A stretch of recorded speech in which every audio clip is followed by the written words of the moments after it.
Hello, this is Robert Carter, District Technology Coach, coming back to you with Google Forms. In this video, I'd like to look at using Google Forms as an assessment tool in order to deliver a digital assessment.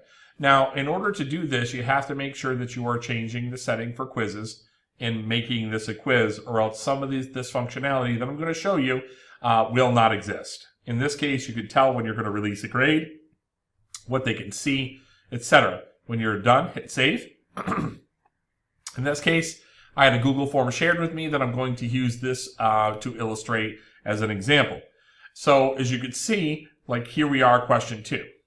We've had an answer key that is set, okay, which the correct answer is set, as well as the number of points per question. It's set as required, so the students know that they have to do it, and it is start. So if we set here, all of these things are in place. And you could do this with any question that you build. Okay? In my other video, showed you how to edit. We could change the format of these questions if we chose. Or if you're building them from scratch, it's completely up to you on how you use them.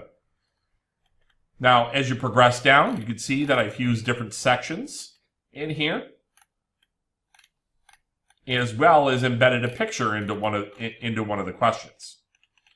So this would be shared into a Google Classroom, preferably, with your URL on it. Okay, copy and paste this straight into Google Classroom. Students would be allowed, this is where it's want to be important as well too, collect their email address. Then you don't need a name value question, and you can give them response receipts so they know that they completely filled it out, and you can limit them to a single response and share them in there. Then when you go to look at your responses, you start getting different pieces of data. You could look at the frequently missed questions. In this case, they picked out 6 that were a struggle for students. And you can see breakdowns by answer for each one of the questions. This is a powerful tool. Similar to this, you could see different graphs. As you look at other questions, we scroll down here. Got pie graphs, and we can look at the different pieces here for a short answer question as we go down through. Now, these in particular, you would have to go through and use and assign point values to for scoring purposes. Those questions were down here in the bottom. Answer keys were set. You can give them a correct answer. This is a bit more difficult because they would have to answer exactly what you put in here. So if the answer was cheese, it's not, they would have to spell that exactly how you put it. Now, you could do different variants, okay, uppercase, lowercase, okay, and mark all answers that are incorrect. These are all possibilities. So you'd have to make sure that if you're not going to simply hand grade these on the Google Sheet that gets generated, that if you're going to expect certain answers, you're going to have to structure those for the students. So be very careful when you're using these short answer questions on a Google form.